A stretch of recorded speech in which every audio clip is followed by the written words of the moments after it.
Welcome to Public Domain Video Theater presented by the great detectives of Old Time Radio. From Boise, Idaho, this is your host, Adam Graham. If you have a comment, email it to me, box13@greatdetectives.net. Well, we're returning to the world of live television today to bring you an episode of Studio One based on a short story by Dashiell Hammett.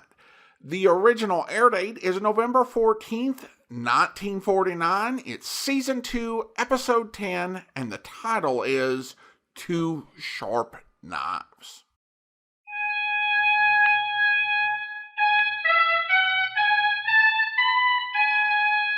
Whether it's a product for home or business, farm or factory, you can be sure if it's Westinghouse.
Working you kind of late, ain't they, Carl? I'm on the night shift now. It's better for the old ones to work late. They got nothing to do nights.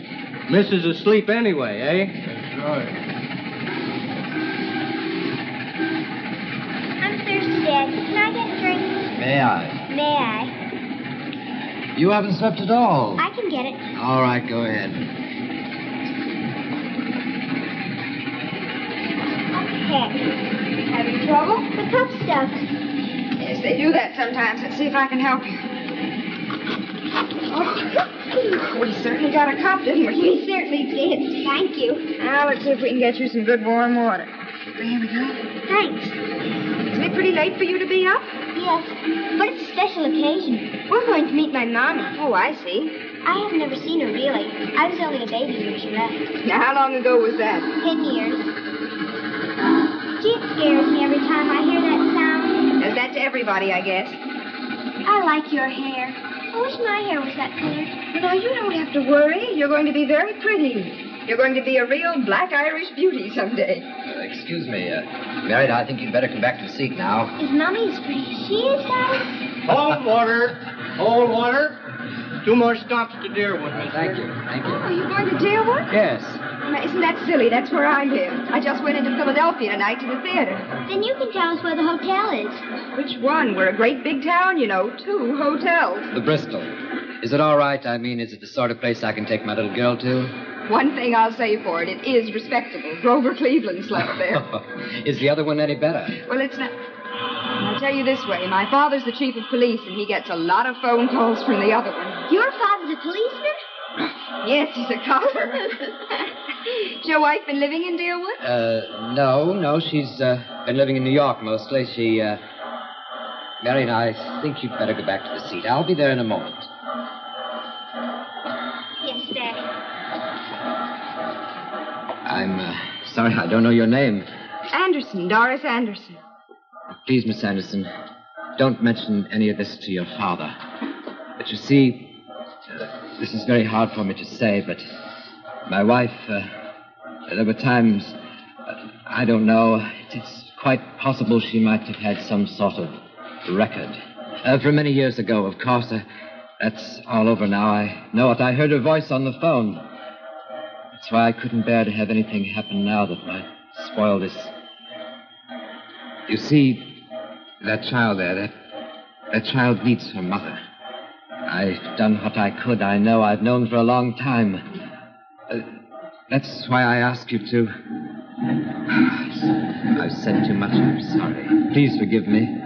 It's only that this means a great deal to me, Miss Anderson. I've been a policeman's daughter for a long time now. I've learned how not to talk. May I add, my father has a perfectly wonderful way of not hearing when I do slip. Thank you, Miss Anderson. Thank you. For what? I just got your daughter a cup of water, Mr. Furman. Lester Furman. I hope you have a lovely reunion at the Bristol, Mr. Furman. I only wish we could have found you a nicer setting. Thank you, Miss Anderson. Thank you.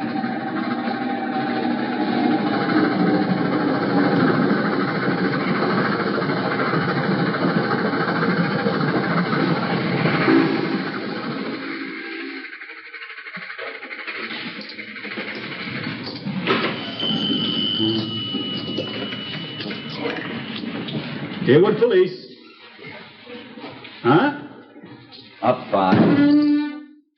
5. It's for you, Chief. And 10 more. It's the DA. He says it's important. What does he want, Joe? Excuse me. Yeah, sure. Hello, Carol. Yeah?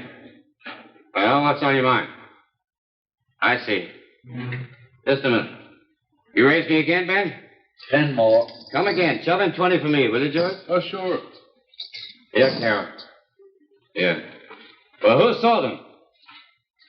Well, just for your information, Wally Shane picked up Mr. Scarlatti at 6 p.m. this evening, and at 9:05 he was on the train to New York, handcuffed to one of our boys.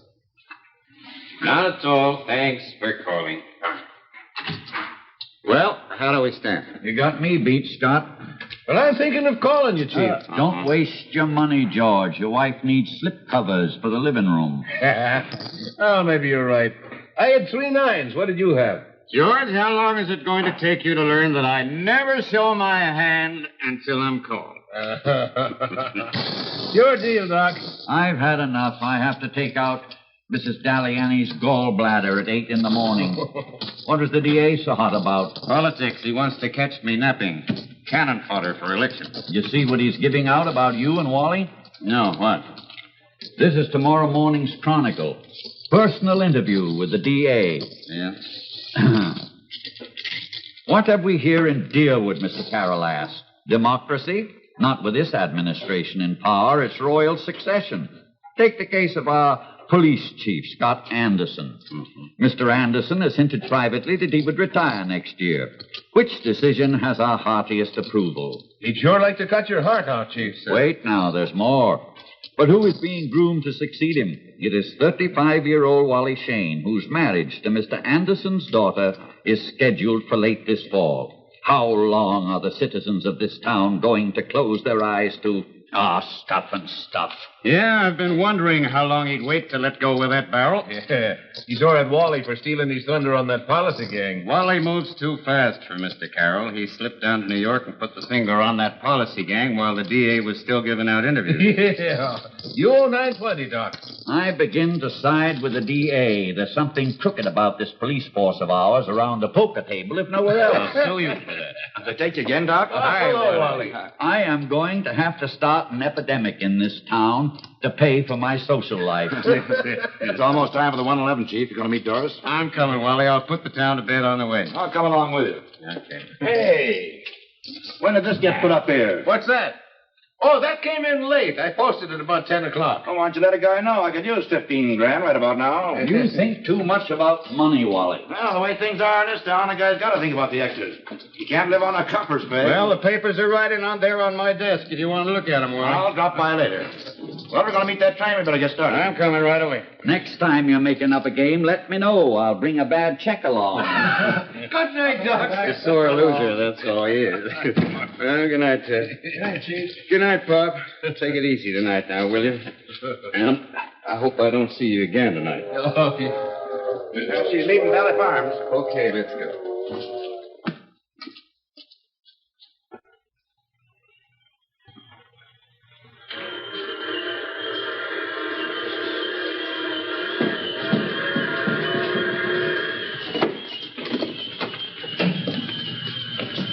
Hi there, Slim. Good evening, Chief. Well, what's going on with this railroad tonight. First thing you know, that 112 is going to be on time. I know. Caught me right in the middle of Dick Tracy, too. Did, eh? That's what you get for reading those funny. So you know we can't quite laugh this off, Wally. The DA set to rock us back on our heels. We're in for a hot 6 weeks. Well, I guess I can take it if you can. He's going to make a big issue of Doris. You think it's that bad? One thing is certain, we got to be on our toes. One slip in the next few weeks and he'll nail us to the wall. Well, I guess all we got to do is to do a little smarter than he is. I guess that won't be too hard. I hope not. Listen, friend, you wouldn't be catching the 112, would you? What? Oh, is that it? Yeah. Wait, come on. Okay, wait a minute. Don't get so excited, will you? After it leaves, you've still got 3 minutes to catch it. Oh, gee, thanks. Hi there. Hi, I thought you'd forgotten. Oh, darling, no, never do that. Hey, come on over here and say hello to my father. Dad, this is Mr. Furman and Marion. Marion, this is the policeman without the brass buttons. Hello. Oh, there. How do you do? How to do? Your daughter was so very nice to us on the train, Mr. Anderson. Where's Wally? Didn't he come with you? Yeah, he's out on the platform looking for you, dear. Oh, here he is. Hello. Oh. Nice day. Not half as nice as coming home. Who are your friends? Some very nice people. Come over and say hello. Marion, here's a whole front of brass buttons for you. Hello. Hello. He's a real policeman, isn't he? He certainly is. Doris, I wonder if you'd excuse me for a second. I'd like to talk to Mr. Furman a minute. Of course, Dad. Marion, how'd you like some peanuts? I see a machine right over here. Sure. You don't mind, Mr. Furman? No. Lester Furman, is that right? That's right, but You just got in from Philadelphia? that's right. I don't understand. Is something wrong? No, I don't know. What are you doing in Deerwood, Mr. Furman? Well, I came to meet my wife. She said she'd be at the Bristol. You see, we've been separated for some time. I see. Is there any reason why you couldn't have met her in Philadelphia? No, except she suggested Deerwood. Did you know that the Philadelphia police were looking for you? For me? I know. Why? Murder? Murder! That's ridiculous. Should I frisk him, Chief? No, I don't think that'll be necessary, Wally, but I think we ought to walk over to the Bristol and make sure that Mrs. Furman is actually registered there. But why? Why? I don't understand. Something's the matter with Dad. What is it? Oh! What have you done to Dad? Nothing at all. But we're just going over to the hotel to look for your mother. But it's not a very nice hotel, so I thought it might be a better idea if you come home with Doris and me and spend the night there. Huh? Dad, Yes, Marion. what is it? Do you want me to go with them? Yes, Marion. It's very good of Mr. Anderson to offer to put you up for the night. You mean you're not coming? I'll be there after a while. You go along with Miss Anderson. It's very late now. All right, if you say so. Come on, Marion, the car's out this way. Marion. Good night, my child. Good night, Dad. Don't let them hurt you, Dad. Oh, I won't. Could she have a glass of milk before she goes to bed? Of course she could. Come on now, young lady.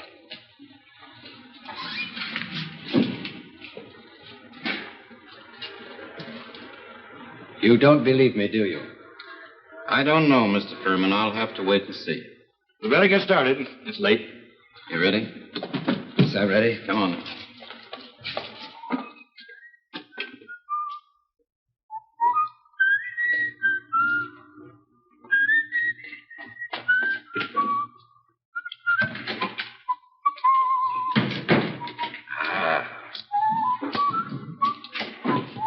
You broke him down yet, Wally?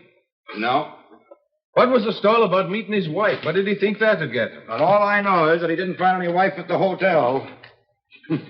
Listen, Furman, you don't have to tell me anything you don't want to, but if you're innocent as you say you are, you're not doing your case any good. But I've told you and told you and told you I never heard of a Paul Frank Dunlap.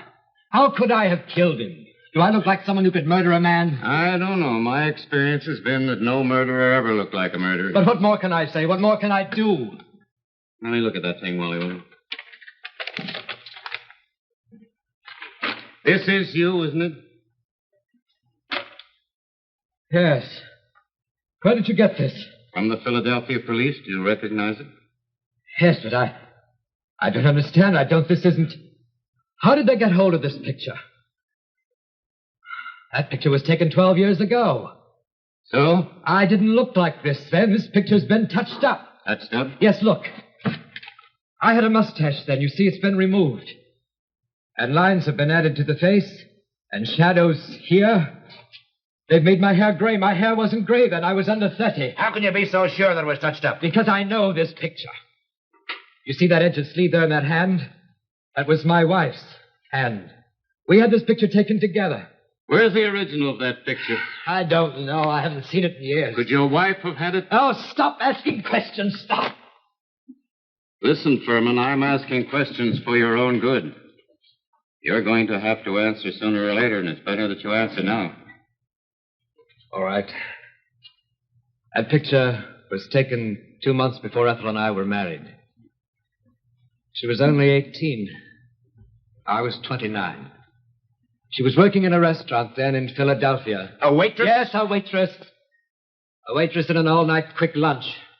She was poor. I offered her an escape. I didn't realize it then, but I think she fell in love with what I had to offer, more than with me. She wanted all the things that money could buy. But because I'd always had too much, I'd grown sick of those things. I despised them. I think that's what brought us together. It also drove us apart. She was young. She was restless. And then after the child was born, she became irritable, depressed. In the end, she ran away. She took nothing with her, nothing except the last $50 I'd given her for household expenses. She must have hated me very much, because she didn't want anything of mine near her, not even her own child. Because she was also my child. That's why I can't believe she kept that picture. Why should she? She hated me. Well, whose idea was this reunion? Mine. You see, I'd never completely lost hope. I kept writing every month or so. And finally she answered. She asked to see me. I didn't tell her I was bringing Marion along. I thought it might just make a difference. Well, where's this Paul Frank Dunlap come in? I don't know. I've never heard of him. Quite the story. Yes, quite a story. I'll say this, though, Furman. If you're lying, you're doing a pretty good job. I'm not lying. Why should I lie? I've nothing to hide. Maybe you haven't, but with this thing facing us, I have no choice. I've got to lock you up for the night, Furman. You're accused of murder. I can't let you go until the Philadelphia police get here tomorrow. After that, you're in their hands. I understand. There's just one thing more. I don't want my child to worry. You'll do everything you can. Naturally, but I have an idea that she's been asleep for a couple of hours by now, so we won't have to worry about that until the morning. Oh, I don't know what to think. I can't seem to think anything right now. My head aches. May I please have some aspirin? Sure. I've got some right here, as a matter of fact. Here. There's 3 in there. Take them all. Thanks. Come on. Break it up, George. Furman's going to spend the night with us. Okay, Wally. Yeah, take it easy with him. Oh, sure. Come on, mister. Don't worry about your daughter, Mr. Furman. I'll take care of her.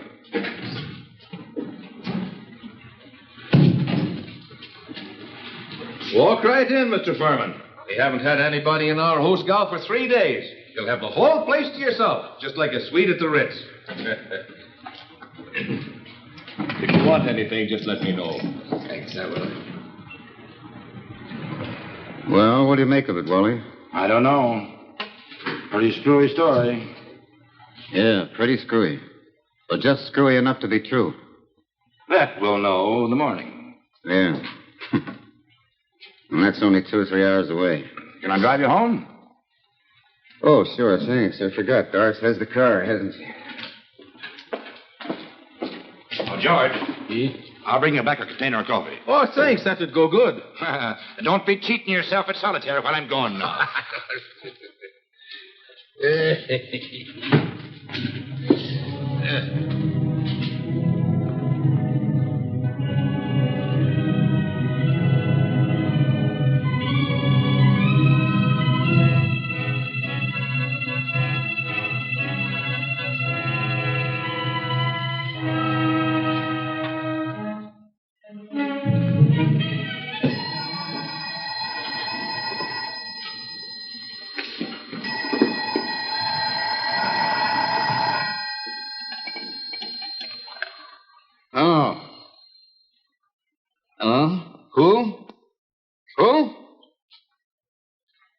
Uncle George. Yeah. What? He did what? When? I see.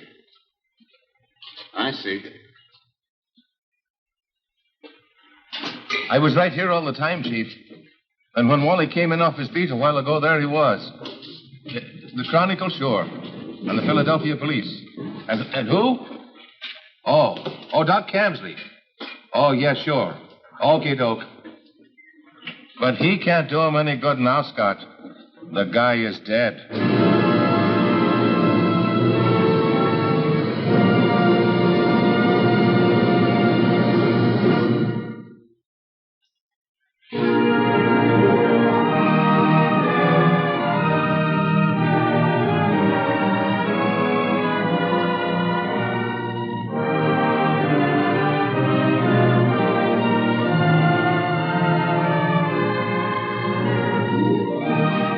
Now that you've seen part one of Two Sharp Knives, let's turn to our Westinghouse program.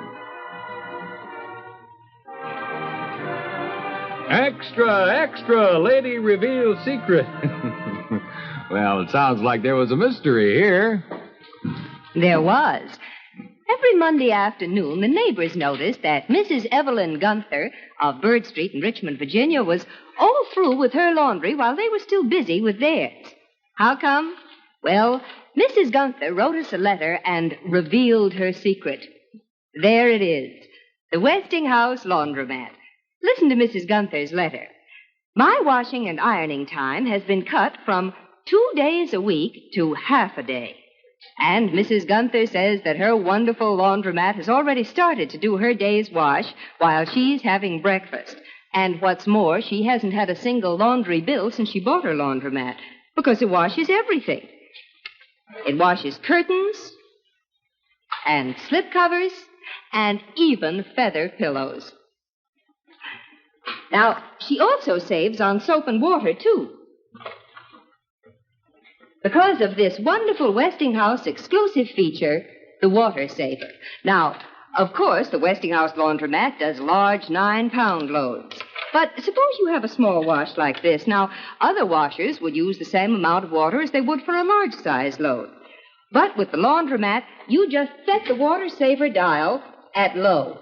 Now, that means that it will use exactly the right amount of water to get this bundle spotless clean. Now, for any size load, small, medium, or large, here's the amount of water that you'd have to have in other washers. But for this load, here's all the water that the laundromat uses. And don't forget that it costs money to heat water.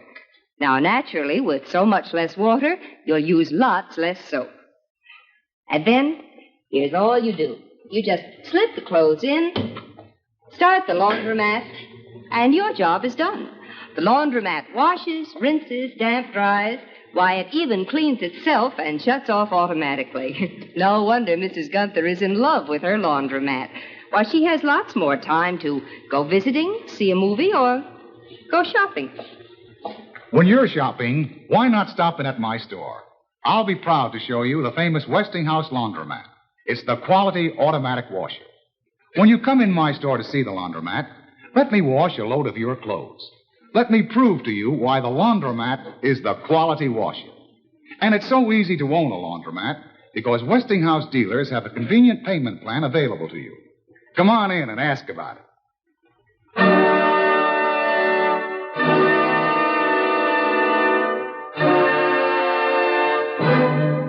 And now let's return to Studio One and Two Sharp Knives. Quite obviously, this is the stool Furman stood on. Now then, I would like to demonstrate something for you, gentlemen. Hold it, D.A. The point I want to make, gentlemen, is that an incident of this sort could not have taken place without the greatest negligence on the part of the police. Did we quote you on that, Mr. Carroll? You certainly may. Now then, gentlemen, I would like you to be quiet for a moment and listen. That's all, just listen.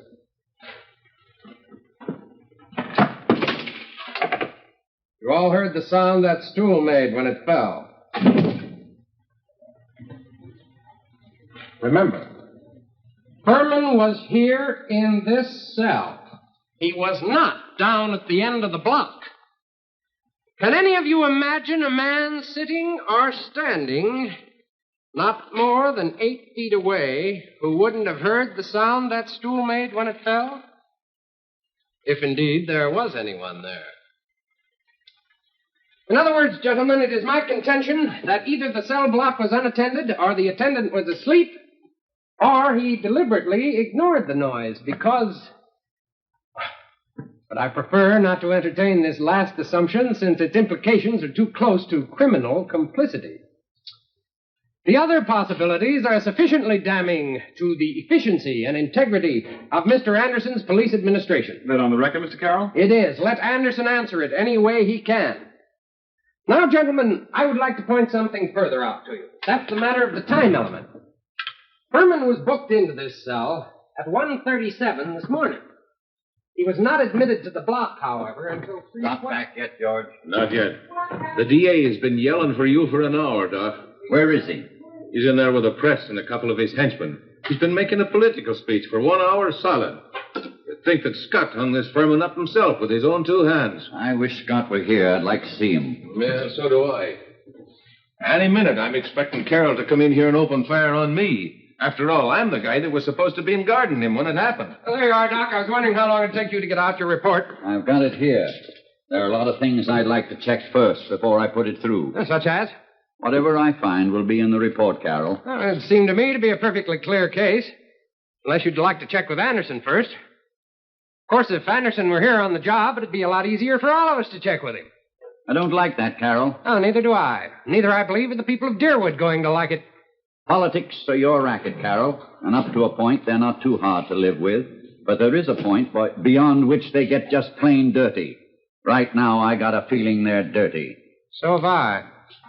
You want to keep your skirts clean, Camsley, I suggest you quit stalling on that report and get it through. You'd just love it to read murder, wouldn't you? Was it? No. It was suicide. Motive unknown. Now see what you can make of that. There's a copy for your personal files. This is for the chief. Come on over to my office, gentlemen. There may be some rather interesting information out of Philadelphia by now. Oh. When Anderson comes in, you might tell him to phone me. I'd like to speak to him on the phone at least.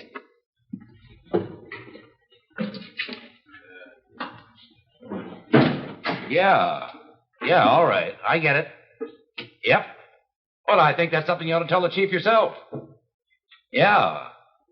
Well, he'll be here in a minute. I'll have him call you back. What was that? Philadelphia. Something fishy about this, George. I don't know what it is, but they're all excited. Well, here's the doc's report. Scott will want to see it as soon as he comes in. Yeah, I certainly will. What is that? Is that Ben's report? Yeah. Better call Philly right away, Chief. Something's up. Get him on the phone, will you, George? Sure. Did you find anything? No, not a thing. I went over to the hotel to see if anybody had registered, but not a soul since last night. That's right. Carroll's been here for 2 hours. He's going to try to boil us in oil for this one. Yeah, he might make it stick, too, if we don't clean it up. Oh, Philly on the line, boss. Okay.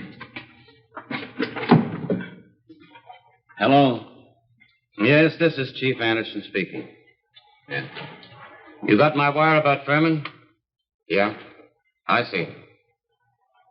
What's that? What's that? But are you sure? I see. Okay, very well. Thanks for calling. Goodbye. What did they say? What's the matter, Scott? Well, that makes it just a little more binding.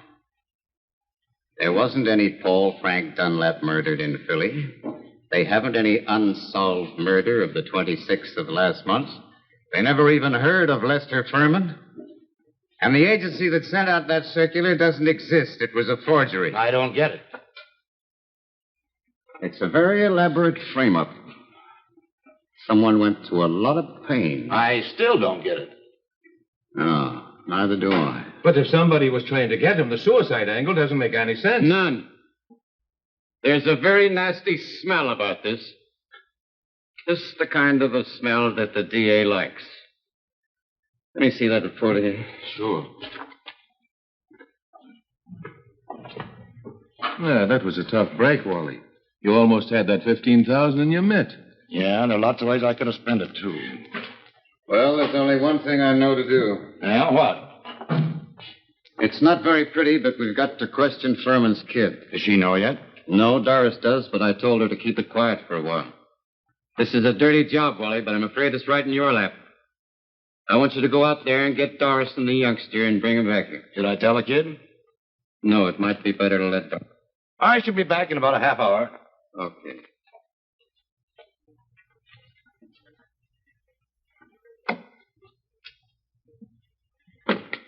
George. Yeah? I know you had a couple of drinks last night, but tell me, what actually did happen? Did you fall asleep? Yes, I guess I did, Chief. Well, could anybody have gotten past you into that cell block? Not unless they took the keys out of my pants pocket. Well, from the time that Wally and I left until he brought you back your coffee, did you have anything to drink? Yes, one little one. Could it have been doped? I don't see how. No, neither do I. Okay, Georgie, never mind. Forget about it.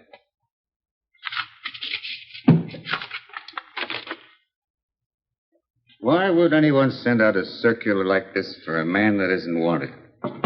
Chief. What is it, Joe? Doc Camsey's here to see you. Okay, send him in. Excuse me, George. Oh, sure. Come on in, Ben. Glad to see you. Hello, Scott. Sit down. Hello. Got my report? Yeah.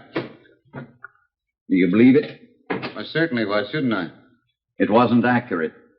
I covered for you, Scott. You did what? What do you mean you covered for me? What are you saying? Furman didn't hang himself, Scott. He was murdered. He was dead before his body was strung up to that pipe. Well, how was he killed? A blow. Up here under the hair. He never knew what hit him. Do you? I know pretty much what hit him. What I'm wondering is who.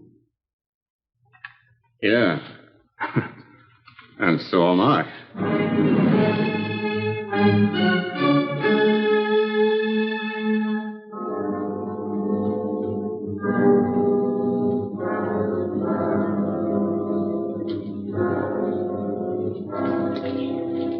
Well, our Bill did all right, didn't he? Yeah. A swell press he got. I gotta hand him that. The verdict is suicide right across the boards. Yeah. What time is it? At 11:15. Say, Ethel ought to be here by now. Yeah, that's what I was thinking. Her train gets in at 10:05. Ah, and these jerkwater dumps you never can tell. Get your big seat out of the way. Besides, the train could have been a half hour late. Yeah, but she ain't smart like Bill. I suppose you know that. Yeah, she's nuts about him, isn't she? That's enough to keep a dame in line for quite some time. Yeah, you think that she really kids herself he's going to marry her? That's what I mean. She's dumb. Look, what are you worrying about? That's Bill's problem. He can handle it without any help from you or me either. Yeah. Besides, the jingle of $500,000, boy, that's sweet music to any woman's ear. Yeah, I still say you can't be sure. You know, I'd feel a lot better if she hadn't had that crack up last year. You know what Doc Green says? No. He says she's psychotic. That's what he said. What's that mean? Nuts? Now, look, if you'd improve your mind like me, you'd know that there ain't no such thing as nuts.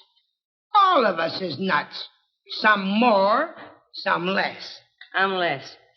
That is a matter of opinion. Whose?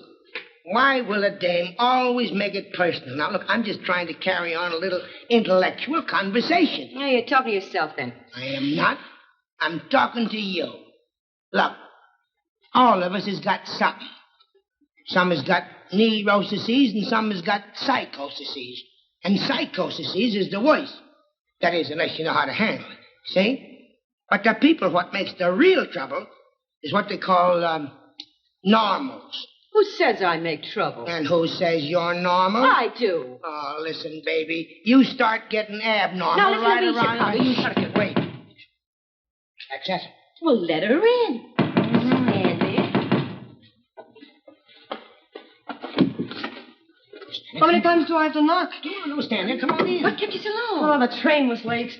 Did anybody see you coming in? No, I don't think so. Now, look, are you sure that clerk in that New York hotel saw you early this morning? Yes, I got him to cash a check for me. And did you give the doorman a tip like I told you? Yeah, $1. Did you tell him what it was for? Sure. I said I wanted to get a taxi fast because I had to catch an early train to Deerwood to meet my husband, and I'd missed my train last night.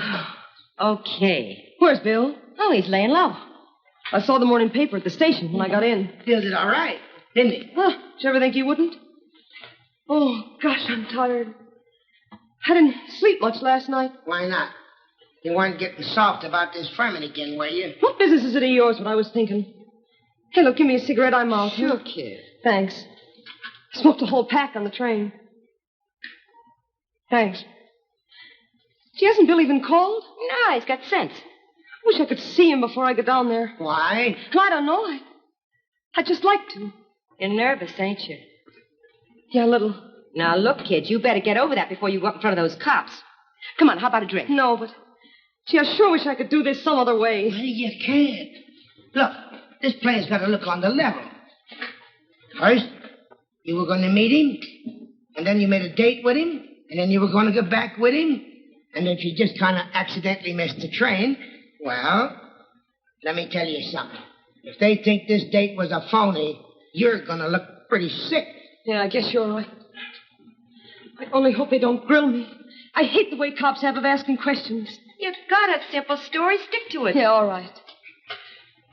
Gee, I look old, don't I? You look your age, baby. And at your age, you ain't going to get many more chances. No, I suppose that's right.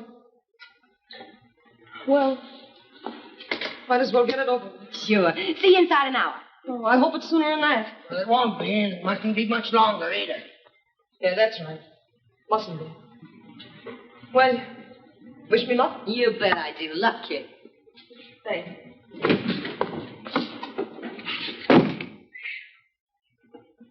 Well, what do you think? I think she's an amateur, that's what I think, and I wish she wasn't. Hey, come on. Mix me a drink. You said it for both of us. Why did he do it? He must have had some reason. I don't understand it. I don't understand it. Neither do we, Marion. But he wanted to meet Mommy. He wanted her to come back. Why isn't she here? That's what we're trying to find out, Marion. You did it. You killed him. He'd never have left her like Oh, this. there's no sense going on with this now. No. Come in. What is it, Joe? What do you wanted to do, boss? Wally. Here, I better take the kid outside. yeah, wait a minute, please. Now. Doris, wonder if you'd mind waiting outside for a minute, dear, will you? I've got somebody I have to talk to. I'll call you just a moment after. Of course, Dad. Will you come with me, Marion? What difference does it make? We can wait right inside here.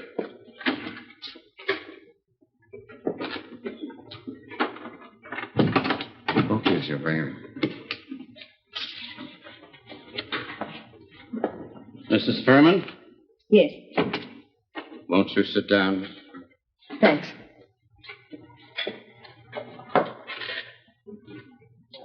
How'd it happen? How'd it happen? I don't know, Mrs. Furman. But why? Why? We were all set to come back together again. It's what he'd wanted for years. Why'd you throw him into jail? What had he done? Don't you know? No. We acted on information that we thought was quite reliable. Murder? Oh, that isn't possible. Why, Lester never hurt anyone. Including you? I hurt him much more than he ever hurt me. Oh, there's something wrong. There must be. Perhaps more than you know, Mrs. Furman. This circular was faked. Faked? Well, how? Why? You see, I haven't seen Lester in 10 years. He told us that you had asked him to meet you here. Did you? Yes, I'd been a fool for a long time. I wanted him to take me back.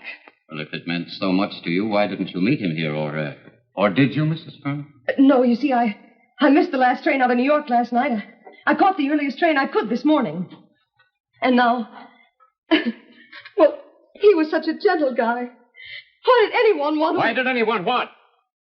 Coroner's report calls it suicide. Want to accuse him of murder? Did you ever see this picture before, Mrs. Furman? No. Well, yeah. Yes, of course I have. Gee, it's different. Something's been done to it. That's right. It's been touched up. It was taken in Atlantic City before we were married. Did you ever have the original of this picture, Mrs. Furman? Once, yes, but that was before I left him. You see, when I cleared out, I was fed up. I thought I hated him. I didn't take anything with me to remind me of him. I see. Well, your story seems to hold up pretty well, Mrs. Furman. I don't see any reason for holding you. There's only one thing. When Furman got off the train last night, he wasn't alone. What? No, there was someone with him, Mrs. Furman. Who? Just a minute.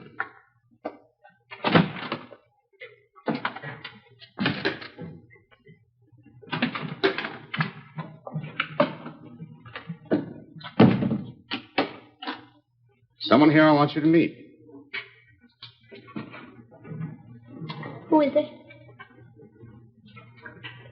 Mary. Yes, this is your daughter, Mrs. Furman. Mommy.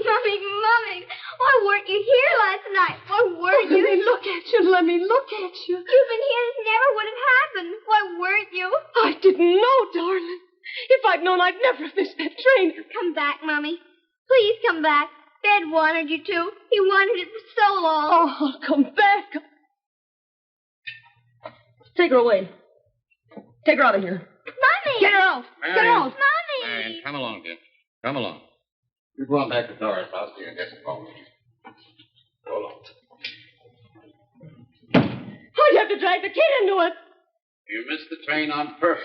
Why didn't you ever tell me I had a kid like that? Gee, I never expected... You missed the train on purpose?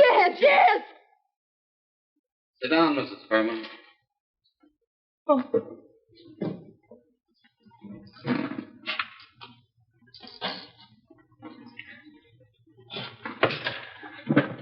So it wasn't suicide after all, was it? No. It was murder, wasn't it? Why didn't you ever tell me about her? Why didn't you tell me? I know you've got a perfect alibi. You were in New York, but you know who did it, don't you, Mrs. Furman? Yes, Who? Bill. Who's Bill? I won't tell you. You've tricked me. You can't make me tell. Who's Bill, Mrs. Furman? I won't tell you. You'll never make me tell. Who's Bill, Mrs. I won't. I won't.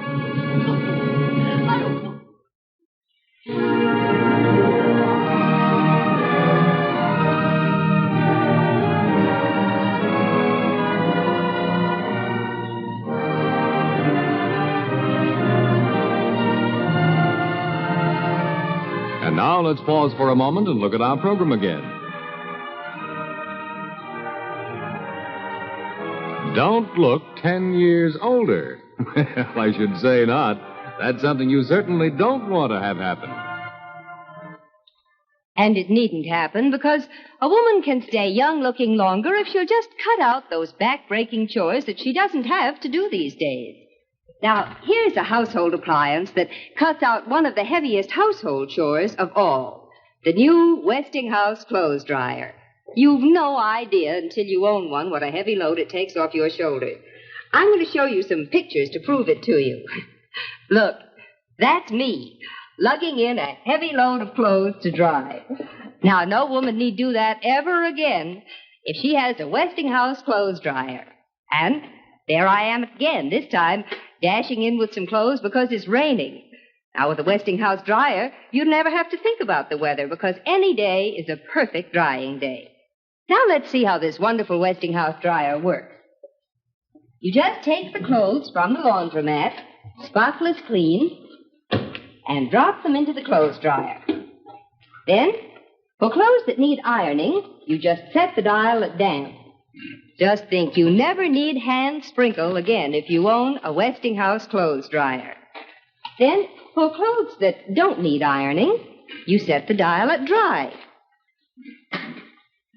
And they come out sweet and as sweet-smelling as a June breeze. And lots fluffier, too. Let me show you. Now, here are 6 towels that were actually dried outdoors. And here are 6 of the same towels dried in a Westinghouse clothes dryer. It's almost unbelievable, isn't it? But you'll believe it when you have your Westinghouse clothes dryer. Yes, remember, You can buy the Westinghouse twins, the laundromat and dryer, on proof. You can watch them wash and dry a load of your own clothes in my store absolutely free. And by the way, we have a convenient payment plan that makes it easy for you to get rid of those heavy workday chores. I'll be looking for you.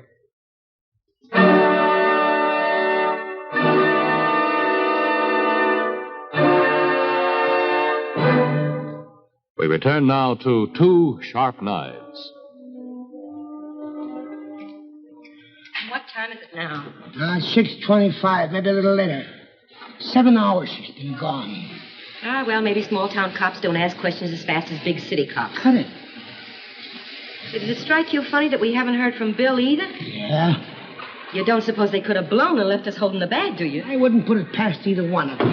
Hey, that must be Bill. Wait. Huh? Who is it? Bill. You ought to know better than leave me standing out there in the hall. What kept you so long? Give me a drink. Been in headquarters. Yeah? Well, where's Ethel? What about She's it? still there. Well, how's she doing? I wish I knew. Thanks. She's been closeted with the chief since morning. He wouldn't have kept her there that long if he hadn't been getting places. You mean to tell me you think she's begun to sing? Yeah, I think she's close to it. The chief sprang Furman's kid on her. What? The kid is here? Yeah. Yeah, I had a hunch that kid would cause trouble the minute I laid eyes on her. Look, Bill, you haven't told us yet why you came here. I came because I think Scott's getting warm. You mean you think we ought to blow, is that it? And leave $500,000 lying around? Not exactly. What else is it to do? You mean to tell me that you think this Anderson is getting that warm? Do you? Yeah. He's smart. Plenty smart. Yeah, I think he's that warm. And who else? He don't pass much along when he's on a case. Besides, he's been alone with her most of the day. The only other person to talk to is the DA. And he won't tell him what time it is. Yeah. It looks to me like we got to take care of one more person, Hotcha. Yeah. Hey, don't look at me like I'm a small-town cop. I know what the score is just as well as you do. That ain't saying I like it. Scott's the right guy. Listen, Sonny, you're in the big time now. You ain't in high school. Now, look, I can figure percentages just as well as you can. I know what's got to be done. That don't mean I ain't got to do it. There's other ways. Yeah? Well, who's in a better spot than you? Maybe you, maybe Hotcha. Now, wait Wait a minute. We can't get into headquarters easy as you can. And you know that, Bill. Things don't always go the way you want them to. They go like they gotta go. Yeah, and Scott's gotta go. And you better commence think about when and how, because we ain't got much time. Maybe I've been thinking. One of the things I've been thinking is that this might be just as good a spot as any to do the job. Here? Yeah. Might just be that I can get him to come here alone. Yeah? Well, go on. Well, it figures out something like this. I go back. Yeah? And I walk into Scott's office. And I say to Now, him, let me review this, Mrs. Furman, just to make sure that I've got it straight. You met this Bill in New York some 2 months ago. He was from Detroit, part of a policy gang. That's right. And he made quite a play for you, even talked about getting married, but you couldn't do that because you were still married to Furman. That's right. So he came up with this idea of getting rid of Furman. The fact that you were going to inherit $500,000 from his will didn't hurt any, I gather. That's right. But you weren't there. You were in New York. He did the whole job. That's right. You realize, of course, that this makes you an accessory before the fact. You're just as guilty of murder as he is, Mrs. Furman. Yes. There's only one way I can help you, and that is by you turn this bill over to us. But I can't. I don't know where he is. On the other hand, if I let you go, he's bound to find you. I don't know where or when or how, but he's certainly going to find you. Yeah, I suppose he will. Well, that's the chance we've got to take then. The luck depends on you, Mrs. Furman. They're going to suspect you, and you know that. And if they ever find out what's gone on in here today, they'll get rid of you in 5 minutes. You're going to have a tough job convincing them. And don't underestimate how tough. I don't. Well, that's about all then, I guess. You can go now if you want to. Look, could I see the kid for a minute first? Now, how are you going to explain to her that you're walking out and leaving her alone for the second time? Yeah, guess that's right. Would you take care of her for me? I'll take care of her, Mrs. Furman. Well, I guess that's that. George. Yeah, Chief. I'm releasing Mrs. Furman. She'll give you all the information you want in case you need her. Goodbye, Mrs. Furman. Thanks. Thanks. Right over here, Mrs. Furman. Joe. Yeah, Chief. Where's Wally? Came in about 5 minutes ago. He's in the locker room. Go down and tell him I want to see him, will you?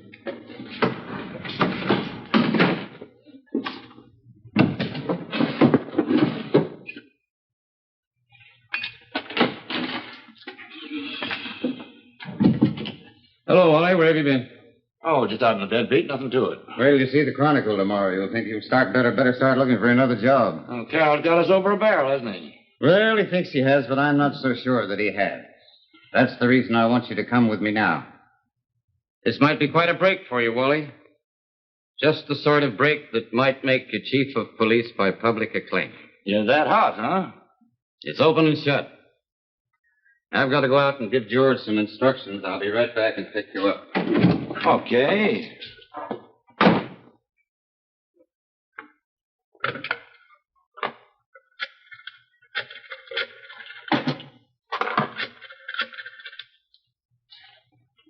Hello, Bristol.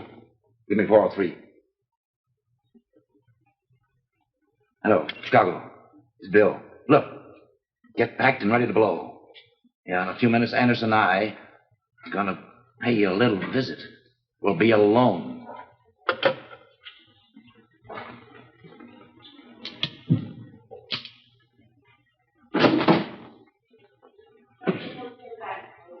You all set? All set. Okay, let's go.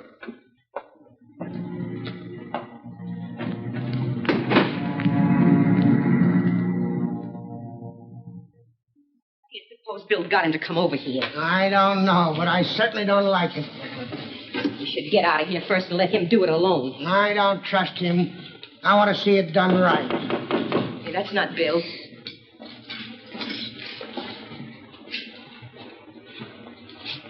Come in. Hello. Well, all packed, I see. Where did you come from? I thought by this time they'd had you in jail. Oh, they didn't have anything on me. They tried all day to break the alibi. It stood up. They had to let me go. They had no choice. Well, we heard it different. What? We heard you had quite a little trouble. What kind of trouble? The kid, for one thing. That came as quite a surprise. Oh, yeah, to me, too. Well, sure, they tried to be tough at first, but they had nothing to go on, so they let me go. Yeah? Well, what about the kid? What did I want with her? Strange. If you were so in the clear, you'd think they'd let you bring the kid along with you. I didn't want it. No. Who wants a kid? Yeah, who wants a kid, particularly if you're going to try to put the finger on some folks for the cops? Me? Yeah, you. Why not? Bill's crazy about the kid. He wouldn't have minded if you brought it along. He'd been glad to have it. Oh, Bill's never seen her. He's never even heard of her. Oh, no. He was here just a little while ago. His story is quite different. Quite different. But that's crazy. Well, how did Bill ever... Sit down, Bill. Look, all I'm trying to tell you is... We're listening. I'm just trying to say... What? You got it all wrong. You don't think... You're not gonna... You keep her quiet, and I'll take care of the rest.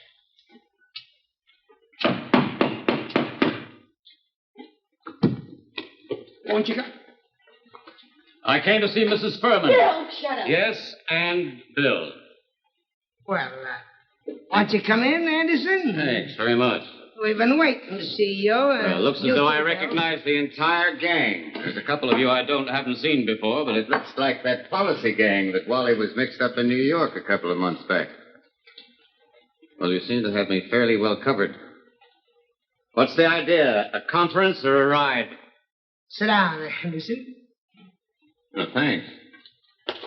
All right, frisk him, Hotshot. I didn't do this. I didn't. I know you didn't, Mrs. Furman. It was Bill, wasn't it? Bill has quite a way with the ladies. He's going to marry my daughter in a few months. Or maybe he didn't tell you that. Bill? Yes, right after election. Shut up. Now, quiet, both of you, because you'll have plenty of time to talk when we're away. And we ain't got much time. All right, get to it, Hotshot.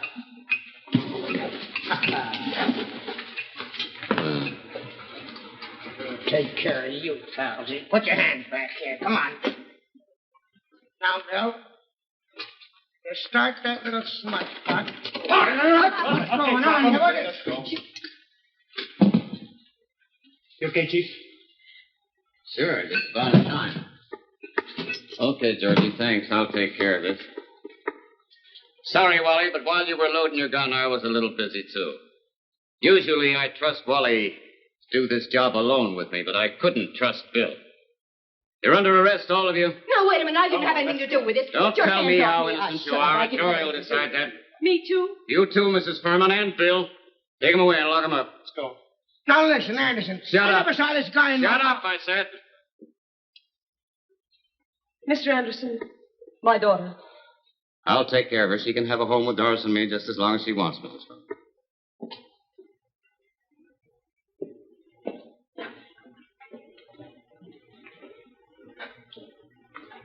Well, you thought about it all along, haven't you? Yes, I thought about it. And knew about it. All along. Long before it ever made sense, Wally. But I kept hoping that it wasn't true. I knew that no outsider could get past George Cropper into that cell block. It had to be an inside job. And a lot of things broke wrong. Yeah. What made you do it, Wally? That policy gang give you an itch for easy money? Yeah, that and the fact that I thought we were finished politically. I thought that I could outsmart you. I thought you were getting old. I am getting old. And I didn't want this job any longer. But now it looks as though I'm going to have to keep on being a cop. I've got a couple of more people to support than I counted on. I guess I wasn't as smart as I thought I was. No, I guess not. And I'm sorry, too, Wally. Because, you know, I always liked you. Yeah, I know you did. That's what I was counting on. Let's go, Wally.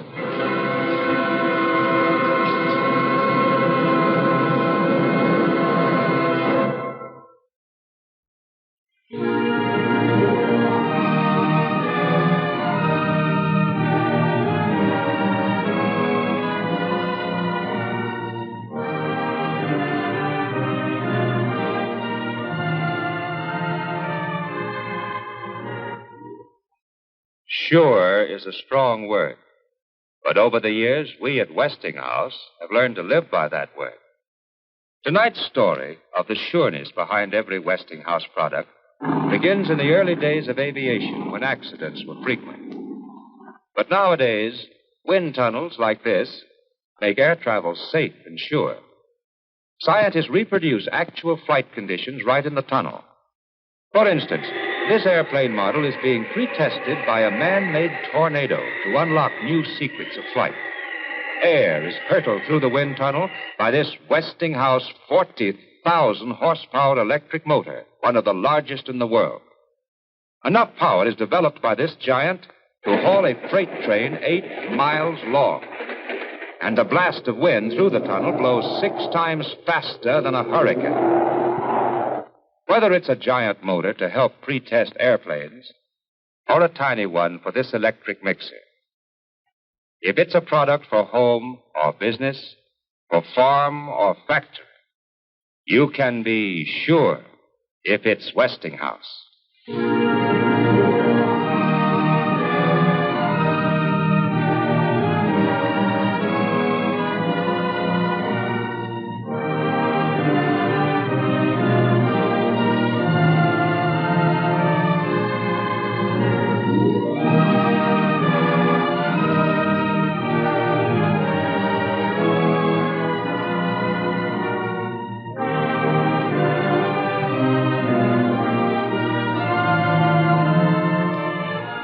Others in the cast of Two Sharp Knives were Peggy French, Richard Purdy, Hildy Parks, Robert Emhart, Seth Arnold, William Lee, Tony Halloran, Paul Porter, Richard Robbins, Abe Vigoda, Roland Wood, Charles Kuhn, Dick Martin, Frank Marth, John Vivian, Len Lesser, William Witt, Elmer Lear, and Judith Rich.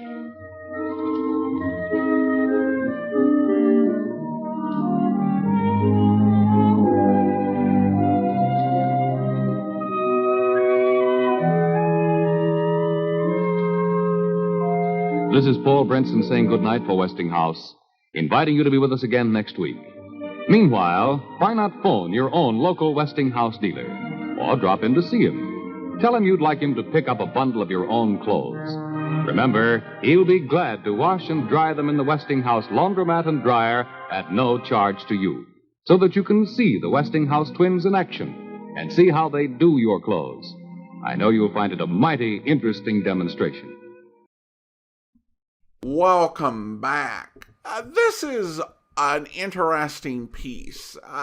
I think that it's something where you do have to cut it a lot of slack because it is early live television. So yes, the acting is a bit inconsistent. And yeah, the staginess of some scenes is painfully obvious. But there are some fun Easter eggs. For example, a little less than 40 years before the first Stan Lee cameo, we have Dashiell Hammett making an uncredited cameo as Slam. Another interesting name that many viewers may have recognized is Abe Vigoda. Some of you doubtlessly wondered, where was he in this? And the answer is right at the beginning.